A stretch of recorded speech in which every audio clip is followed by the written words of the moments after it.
Hey, I'm Matt, Hey, I'm Jesse. and we're from a company called Pure Project. Now, you'll hear from us a little bit later, but what we wanted to do today is tell you the story of several companies who are all making a positive impact on the environment under an organization called 1% for the Planet.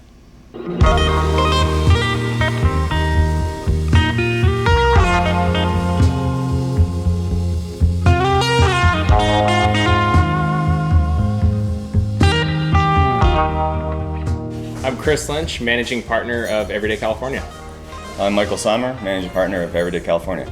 So Everyday California was founded in November of 2010, and all is well. I think we're heading in the right direction. We basically founded as a kayak tour company. We're much bigger than just a kayak tour company. At the time, there was a permit available to do tours and rentals in La Jolla, and we kind of jumped on that opportunity to be beach bums and try and make money living on the beach. I heard about Greenwave, which greenwave.org.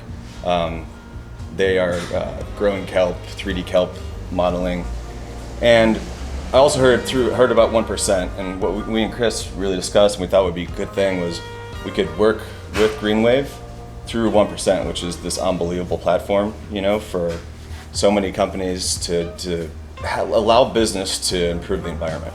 For us, as far as we're concerned with 1% for the Planet, with Greenwave, with all the organizations that we work with, our business wouldn't exist without the environment. I mean, our business was born in the ocean and on the beach. So without environmental causes, without us helping the planet, we wouldn't have our business. Well, one thing that's happening right now, people are talking about the Amazon rainforest, which is obviously a major, major concern.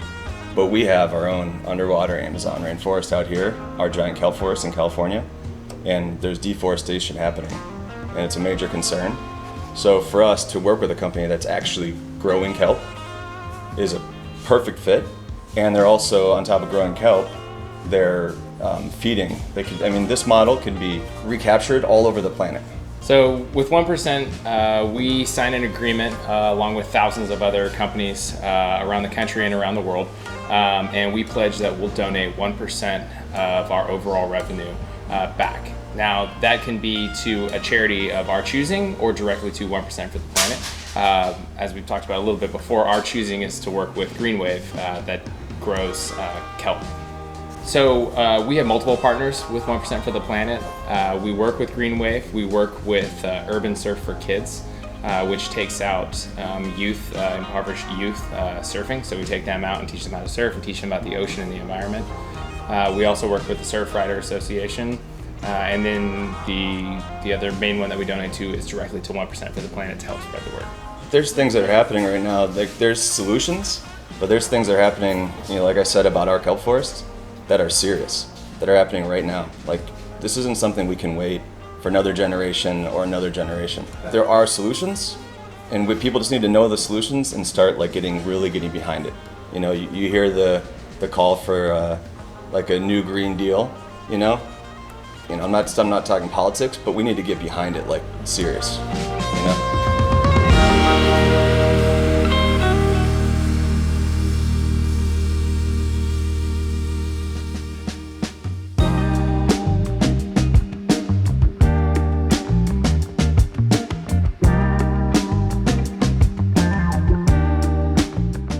Hi, I'm Janie Hoffman, and I'm the founder and CEO of Mama Chia. So Mama Chia, we are an organic food and beverage company in Carlsbad, California, and we have been, this is our 10th year. So Chia changed my life.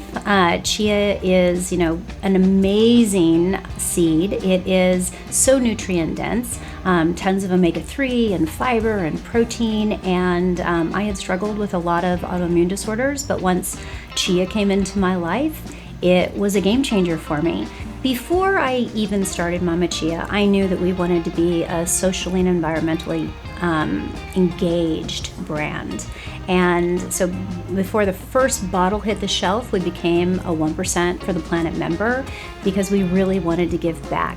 And I'm happy to say that Mama Chia had pretty spectacular growth right off the bat, and we were a national brand within 1 year of launching. And now we're in, so many retailers, almost 20,000 retailers just here in the United States, and over a dozen countries worldwide. So it's been quite a ride. And I was always a big fan of 1% for the planet. And I thought, this is meaningful. This is 1% right off the top. And from day one, that we would be able to start giving back. And from selling the very first bottle. And I think that we need to have a paradigm shift. We have this idea in our society that we're supposed to accumulate wealth and then we give away or give back. And that just seems broken to me. So I wanted there to be part of the social mission of Mama Chia was to give back every single step of the way. So very early on in the process, I knew that 1% for the planet was going to be part of the mission of Mama Chia. So over the 10 years, we have supported multiple nonprofits with our give back from 1%. What we've tried to do is focus on the nonprofits that are specifically related to organic and local food systems, and Slow Money has been a big driver in the communities across the United States of making sure that money is being brought down back into earth. And so they have been one of our main recipients of our giving back. For Mama Chia, it is truly an honor and a privilege to be part of the 1% community. I think that we as humans are not ever truly happy until we're of service to something greater than ourselves. And so it's really an opportunity for us to be a part of this global movement. And so for Mama Chia, it's just part of our values. It's who we are. And then it's this great, beautiful community that we can be a part of, and that we can together collectively work to do good in the world.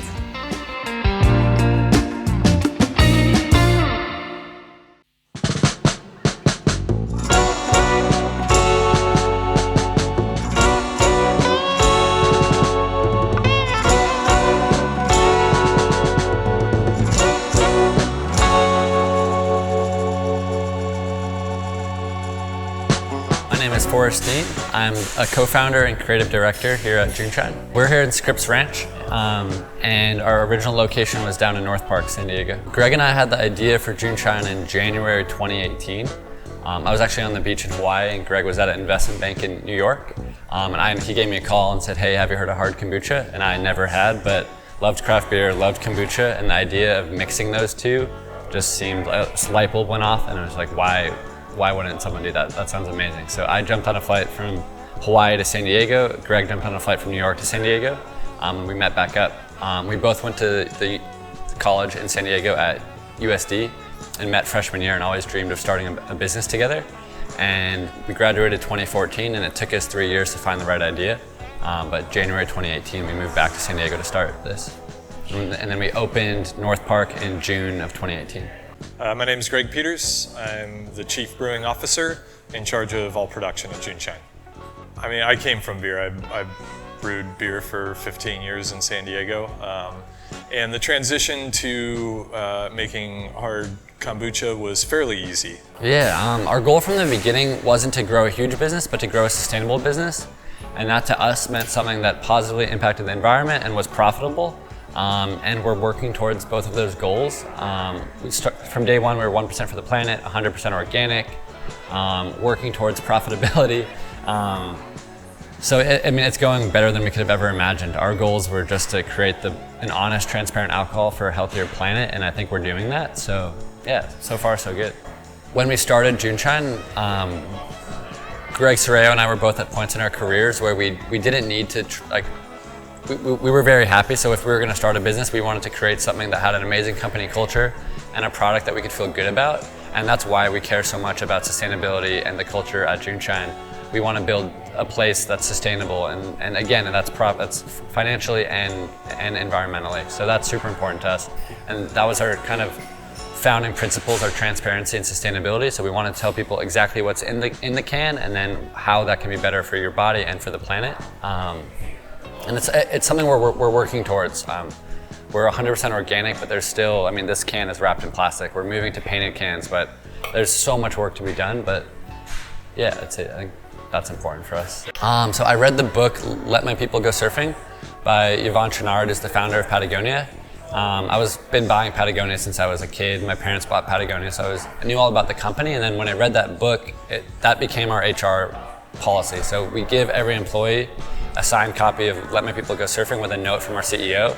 And that's like our HR Bible. We have unlimited PTO. It's all about sustainability, but not being a sustainable business, again, just environmentally and financially.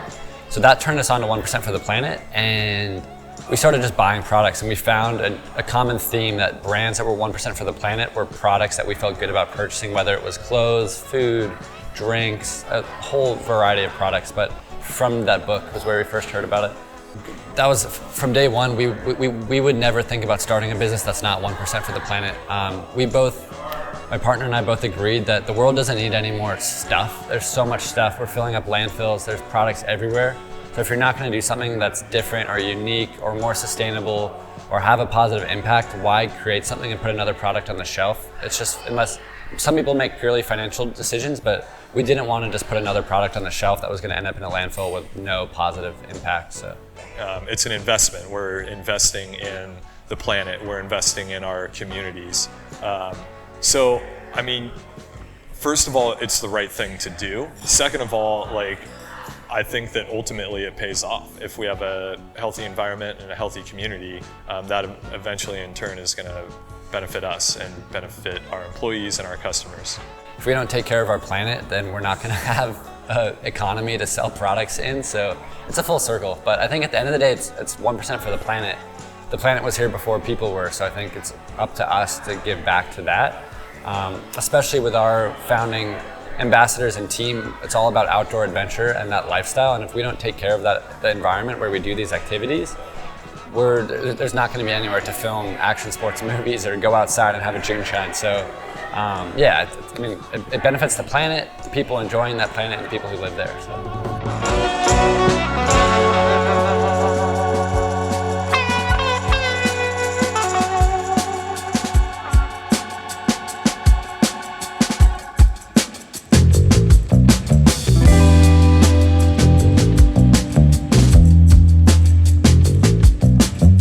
My name is Justin Gardner.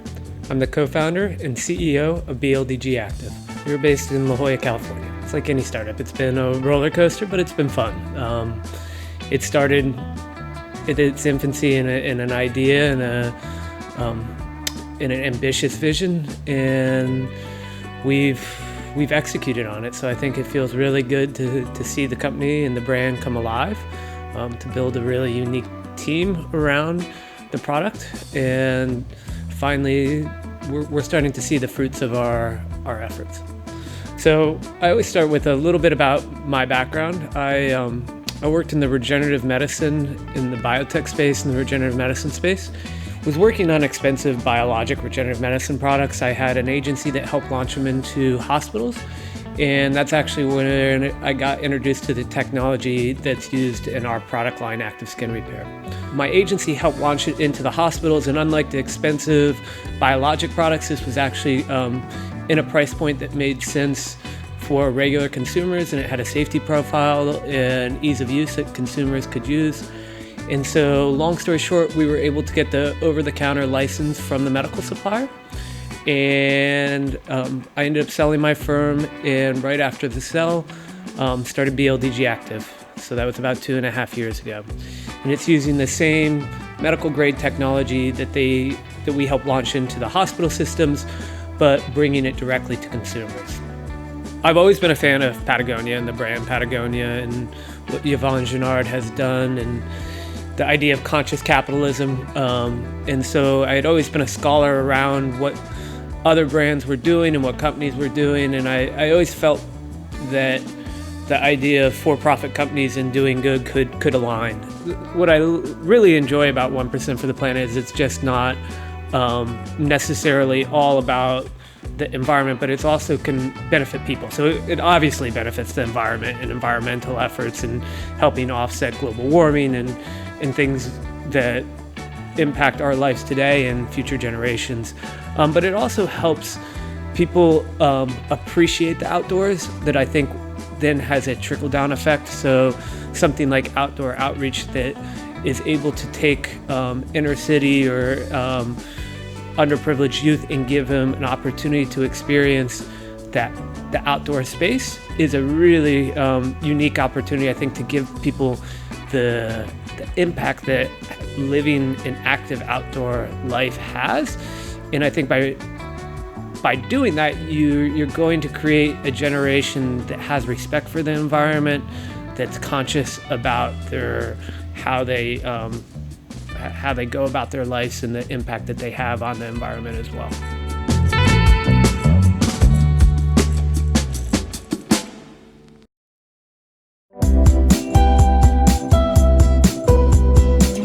Hey everyone, I'm Jesse Pine. I'm one of the co-founders here at Pure Project. And I'm Matt Robar. I'm the other co-founder of Pure Project.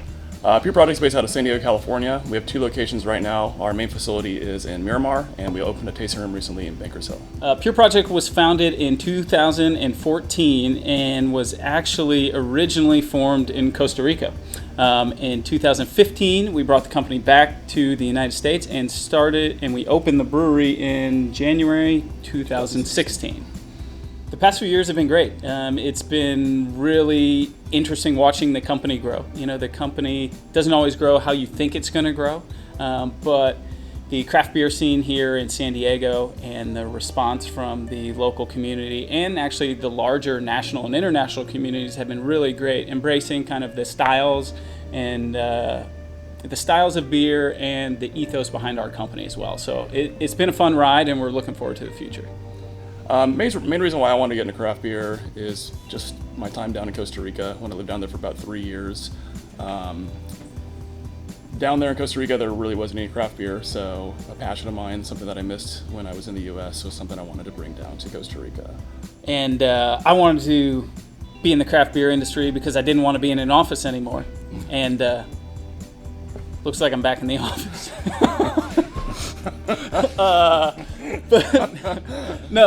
Beer's awesome. The industry's really cool. I really enjoy the people, and I really enjoy making a product that you can give to people and be really proud of, right? We take a lot of pride in the ingredients we source and how we process those ingredients and how it's packaged and the design and how we give back with the monies that are made. And to be able to give somebody a product that you're really passionate about is something I've never experienced before, and something, you know, that's really cool and something that we're really proud of, I think.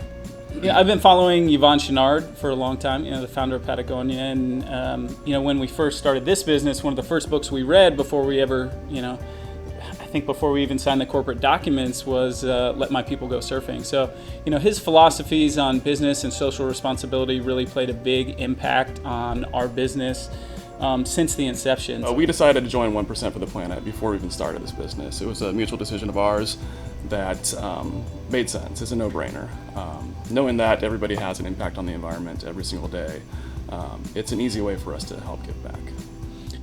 1% for the Planet funds go back to grassroots environmental organizations on the ground doing the good work. So the companies get to decide who they want their monies to go with. 1% for the Planet vets the nonprofits to make sure the right amount of, you know, monies are actually going to the actual good work and not just to paying salaries and stuff like that. So the nonprofits get vetted and they get put into a database, and then, you know, as a company, you get to choose who you want to donate your monies to. So what's really good about the setup is that everybody has different passions and things where they want their impact to be, right? So they can, you know, put some of their money here and some of their money over here. You know, maybe some of it's in to help take plastics out of the ocean and some of it's in regenerative agriculture, whatever it may be.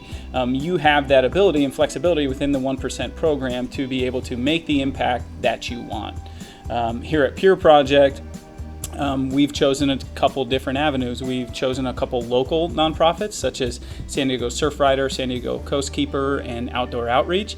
And we've chosen some a little bit broader, more national and international ones, like the Plastic Bank, Protect Our Winners and the Conservation Alliance. So as we grow, we expect some of our partnerships to grow as well, and we might add a couple additional ones in along the way.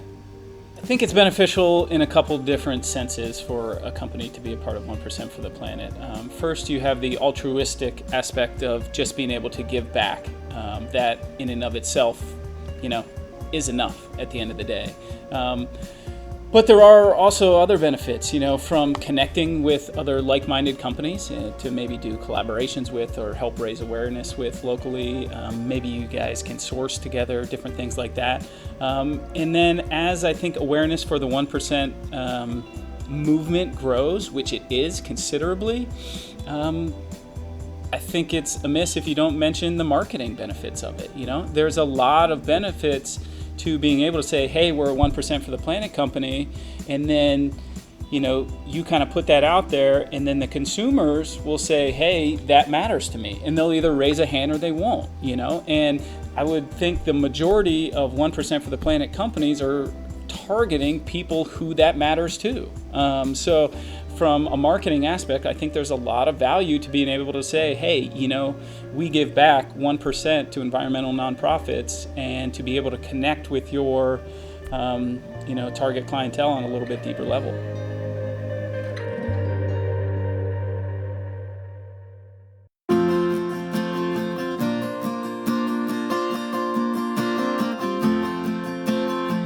I would say to other companies who are potentially interested in 1% for the Planet to, run the numbers on your end, see what it looks like. 1% might seem like a small number, but if all the businesses and people in the world decided to commit 1% for the Planet, I think we can make real change very quickly. I think the reason why everybody should be taking a look at 1% for the Planet is this is our home, and we need to start taking action right now. And if you own a business, you can take small steps towards helping the environment, towards helping the planet, and towards leading the way and being a thought leader. I encourage every company to look to see how am I truly being of service? How can I really give back in a meaningful way? And you'll see that 1% is the way to do that. So the way businesses and consumers can help 1% for the Planet is by shopping at businesses that are registered with 1% for the Planet. The only way you're going to really help is by taking a look and finding that little logo that you see on some of our apparel, or on the sunscreen that we're doing, or on a kombucha that you buy at the store and you see there's a 1% logo, or a beer that's donating to 1% for the Planet, or whatever that product may be. So if you're a consumer out there saying, hey, how can I help 1% for the Planet? If you see the logo, buy the product. And I think as humans, we're tribal creatures, and so symbols allow us to identify those tribes really easy, and I think the 1% allows us to identify a tribe that we say, wow, that's a group of people I want to be identified with. That I believe in conscious consumerism. Looking for this logo on products, it's a little 1% and it says for the Planet below it, and I look for that in everything that I buy. It's not always easy to find products, but that's a guiding principle in my purchasing decisions. So I think supporting brands that are doing that is a great place to start. And then looking at the foundations that are also 1% for the Planet. So there's both businesses and there's charities and organizations. So don't have your head in the sand about your own personal impact, right? All of us create an impact. So look for ways to offset that impact however you can. And 1% for the Planet, they have a way now that you as an individual can contribute to 1% for the Planet. So if it's something that you have any interest in, I would encourage you to dive a little bit deeper and learn a little bit more. As souls on this planet, we vote with our pocketbook. We really do. So we can all come together and make sure that we're buying products that are not only good for us, but are also good for Mama Earth. And so looking for all of those brands that are 1% and supporting them, and by voting with our dollars, is a very, very powerful thing to do.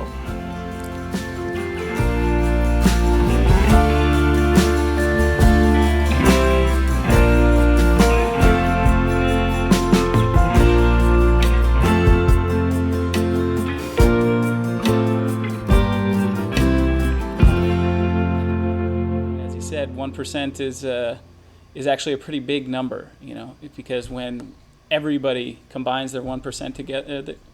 Oh gosh. Anyways, there was enough in the beginning there, right? Okay, cool. We got it.